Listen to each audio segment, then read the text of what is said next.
greatest adventure. The FFP World Tour 2026. A year-long journey to 36 destinations, packed with fitness, sports, wellness, and unforgettable adventures. Each destination will be under the spotlight. 10 days of activations, events, challenges, and your chance to connect with like-minded people. The tour is led by the Chief Adventure Officer, who will travel the world for 12 months, discovering, exploring, and sharing the best experiences along the way. The CAO will be joined by 100 ambassadors throughout the world to connect with the people and inspire their city. Want to get involved? Simply register as a user or a member on our website or tag FFP Travels when posting content of the places you visit and the people you meet. It's that easy. This is more than just a tour. This is the world's greatest adventure.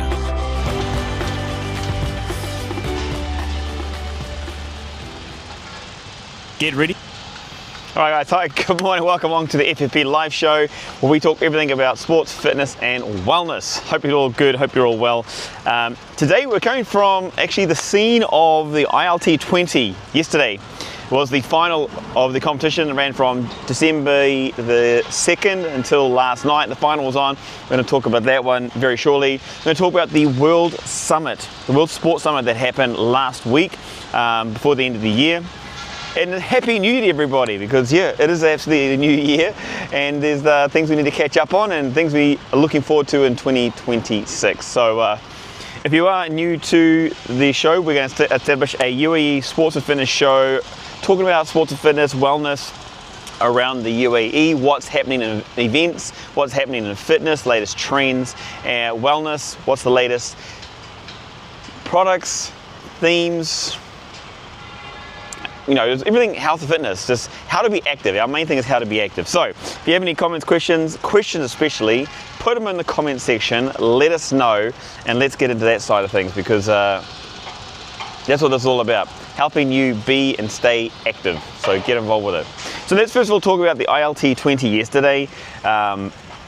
Fantastic. Like last year's runners-up, I'm not going to say it earlier, as I've been backing the entire year. Now, I don't even know why. Like, I've never really watched a lot of cricket. I'm always following it. I'm always interested to see who does and how they do. But, you know, this competition, there's 6 teams in it. There's all around the different Emirates. So you got a couple of teams from Abu Dhabi with the Emirates and the Night Riders. You got some teams Sharjah, the Desert Capitals, the Vipers, and I think it's becoming a growing competition and a lot more people are getting involved in, and it's just, I love sports, so competition is always great. So if you watched it, let us know your thoughts. Who are you backing? Who do you think was going to win? The final, of course, was between Desert Vipers and Emirates, and this was probably what everyone expected as far as this was going to be the final. Everyone was probably expecting the Vipers to win. You know, they've been dominating. They finished off top of the table. They won the qualifier number 1 when it came to the first playoffs. And so they went directly from qualifier 1 into the final.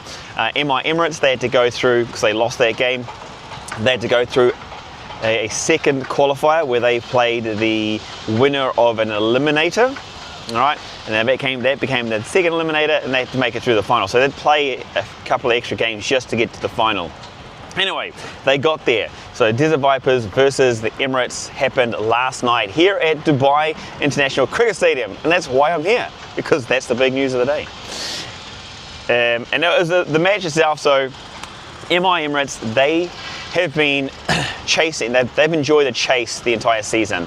So they did win the toss. They chose to field first, so they put the Vipers in to bat. Now the Vipers is a strong team, obviously finishing number 1. And they've been good on both sides, batting first, fielding first. So Vipers have got a strong batting lineup. They were always expected to put on a decent score, and they did.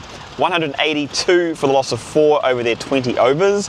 That's the target they set for Emirates to chase. Now, from the outset on the chase, Emirates, the pressure was there to score at a pretty decent rate. So they had to go out there, they had to go search for it. Now, the Vipers put on a very good bowling display as well. They put the pressure on, and all in all, they bowled out the Emirates for 136. all the team out in 18.3 overs. So there you go. There's your champions. Desert Vipers are the champions of the ILT, or DP World ILT20. I don't know if you call it 25, 26 or 2026. It's the new year. So there you go. Yeah, so big news, first bit of news is about the Vipers winning here in Dubai International Stadium. Congratulations to them. I want them to win. I can't even tell you why. I just had a feeling. They were runners up last year. They lost to the Capitals. Capitals were the defending champions. This year it's the Vipers. So congratulations. And if you're a cricket fan, did you expect it to win? Was it your team? And who was your player or your MVP of the match last night as well? All right, let's move into the World Sports Summit that happened here on the end of the year. Now it's a little bit late. I know the news is late, but I kind of want to go a little bit further into it with everyone, because before it happened, not a lot of people understood what it really was or is, myself included. And so I think we just kind of going to talk about it. So did you attend to start off with? I'll be honest, I actually did have an invite. I ended up not being able to go. Hold on, I'm just running through my notes a little bit here. Yeah, it's a 2-day summit. Had lots of different talks. They had the awards that happened as well, where they recognised careers of different sporting icons. Now, some of the people that were there, Manny Pacquiao, obviously everyone knows him as a boxing legend. Novak Djokovic was there as well. Ronaldo, massive fan of the UAE and an icon in the UAE. Khabib Nurmagomedov, MMA legend. Osnas Jiba, tennis star. Sheikh Nasser bin Hamad Al Khalifa also attended.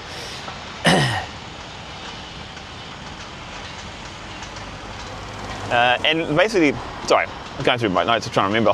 There was quite a lot that actually went on.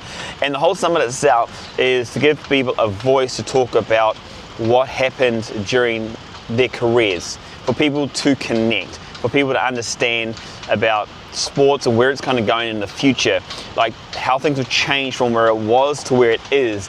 And to hear this from the actual athletes themselves is quite impressive. So you had a lot of the governing bodies from around the world attending as well. Usyk was another boxing champion. He's out there.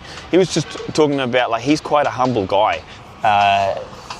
So this was a live stream, by the way, too. So you can actually jump on World Sports Summit on YouTube, and you can watch this last 2 days as well. Quite a humble guy. Just how he approaches life. Obviously from the Ukraine, he went through, or is going through, a war, and you know, just what he's been part of his career, where he decided to go and actually fight in the war instead of worry about his boxing career. And man, it just to hear from someone that has gone through that and was able to, like, he put his country first, he went to battle, and then he's now back on the world stage winning boxing matches. It's just surreal to see when he speaks. You would never think that ever. Novak Djokovic, a tennis star that, you know, he talks about longevity, he talks about how his perception on life and his beliefs, and just very simple, like, he wants to keep doing this. He's seen generations of tennis stars come through, like, start and finish. Well, he's still there in his career. He still wants to carry on, and like the Olympics would be great for him.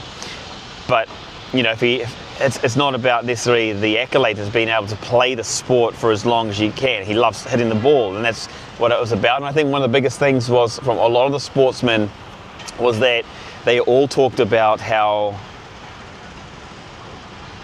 it's the passion of the moment, being able to play tennis and hit the ball, play football and kick the ball, being able to box and just, you know, being able to punch and weave and duck, you know, or whatever sport that they were involved in. It was just how humbling it was from those people. So yeah, there's a lot of talks on that.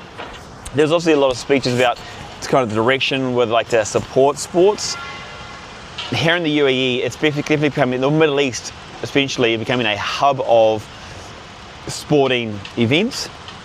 it's a place where, you know, opportunities are created, given, and there's a lot more pathways coming through here, through the Middle East, especially through the UAE and through Saudi, and it's been developing. So yeah, definitely jump on YouTube, have a look, go look at the talks, the speeches, because the awards, because as an athlete, as a sports person that wants to see sports thrive, that I believes in a way that sports is the way to help people be more active, to create a healthier planet. You know, something what they're doing here collectively, and by bring so many people together, is only a positive and a plus for, I want to say, mankind. I know it sounds kind of dramatic, but you know, definitely for mankind. So yeah, just going to some of the key themes. Emerging sports, mainstream thoughts, sports, technology and innovation was a big play yesterday during the summit. Women in sports, so they had a lot of speakers in tennis and in hockey, again just on the growth of women in sports. Mega events, the global, obviously been here, philanthropy and social impact, and how actually influences, or how social media is required for athletes these days, because you need the backing, the sponsorship as well. So that was quite interesting. Advocacy and governance, obviously the backing in that. Yeah, and it's kind of obviously with the UAE, I'm sure I should have mentioned this earlier, but His Highness Sheikh Hamdan was there as well, handing out awards, and you know, not only that, but this bit of what he's done here within the UAE, and it's having the impact internationally as well with Dubai 3030, with having just that event on itself that promotes 30 minutes of exercise over 30 days, and then how to, like, he himself is a fit person, he's active, he's adventurous, and kind of leads from the front, not kind of does, he leads from the front, and so to inspire people to move, especially his country, his people, and the culture, and to have that here, again, you can't beat that. So massive. Anyway, leave your thoughts. What do you think as far as the World Sports Summit? How much of an impact can it have on us as standard normal people, everyday living, and then the global stage as well? Okay, events. There's lots of cool events open over the weekend. Did not get to attend all of them, but I can tell you on a very, very cool basis that we were able to go to the Sketches Run. The Sketches Run was on the weekend at Expo City. Very cool. They did a 21, a 10, a 5, and a 3. So if you're into running, I can tell you now there's a lot of running events. Now, we've recorded this one, we did a live stream there. We're going to bring you more live streams throughout the year. And it was very cool to see, like, the Expo 2020 site being used for running and being able to use for activity, and to have it do it at night time was crazy. There's some very fast runners there, oh my gosh. Like, kudos to the running community here in the UAE. There's a lot more running clubs, but like, there was a 21K, it wasn't an international runner, but they did have a lot of fast runners. So the 21K distance for the male was 1 hour 14, the woman was 1 hour 40, still very good times for running. The 10K was, I believe, 34 minutes and 38 minutes respectively for men and women. The 5K was around 17 minutes for the winner there.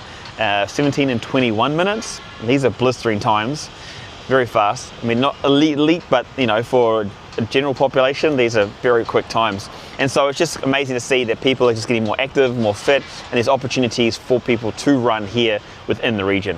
Amazing. So coming up, I know there's a lot more events. We'll release our event calendar later on in the week on Thursday. We've also set up a site for you to find all these events that are happening. Obviously, you can go to Premier Online here locally in the UAE, and you can find a lot of these endurance races, these running races to be a part of. There's a few other sites that I just can't think of on the top of my head, but you know, if you're into running and you want to get more involved, or you want to get involved with running, definitely check out that Premier Online. You'll at least be able to find the starting of them as well. So yeah, cool as school.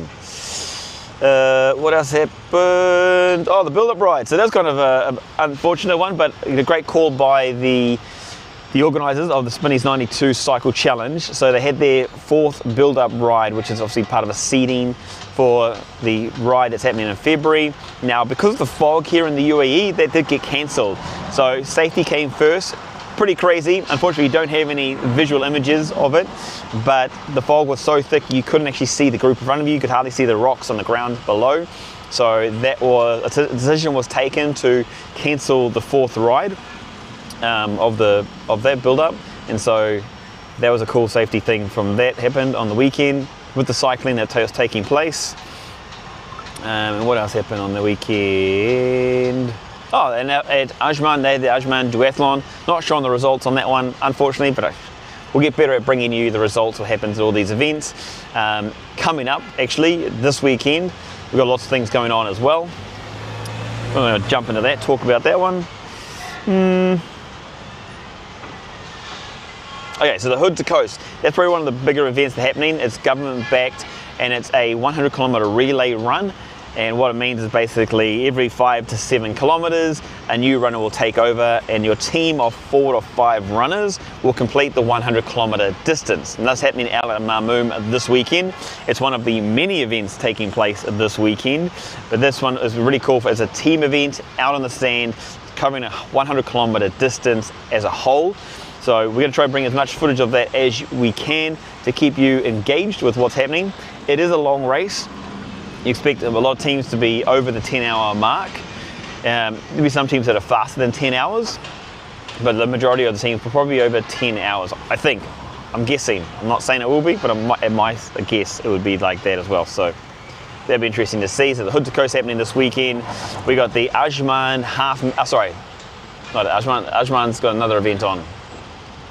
Quain's got the half marathon, and we'll bring that one to you on FFP Travels. That'll be on our channel, and we'll share the link to that one over the week.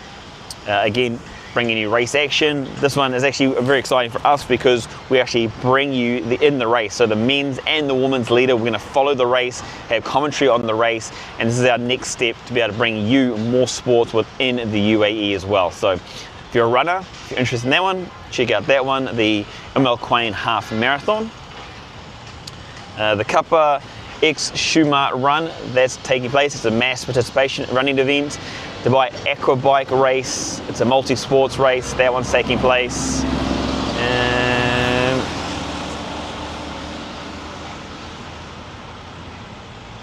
there's a few more. So there.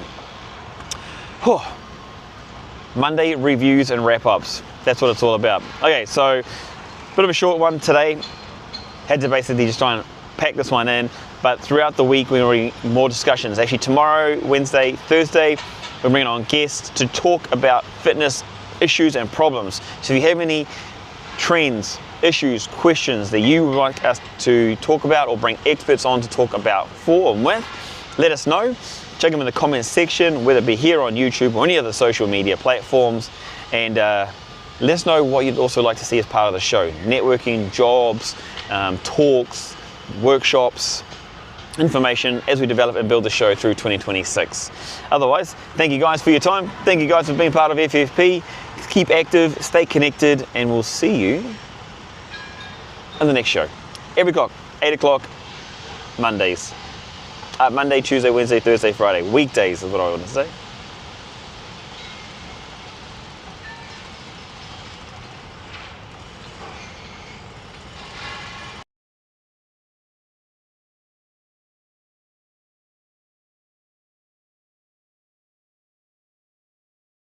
Spotlight. 10 days of activations, events, challenges, and your chance to connect with like-minded people. The tour is led by the Chief Adventure Officer, who will travel the world for 12 months, discovering, exploring, and sharing the best experiences along the way. The CAO will be joined by 100 ambassadors throughout the world to connect with the people and inspire their city. Want to get involved? Simply register as a user or a member on our website or tag FFP Travels when posting content of the places you visit and the people you meet. It's that easy. This is more than just a tour. This is the world's greatest adventure.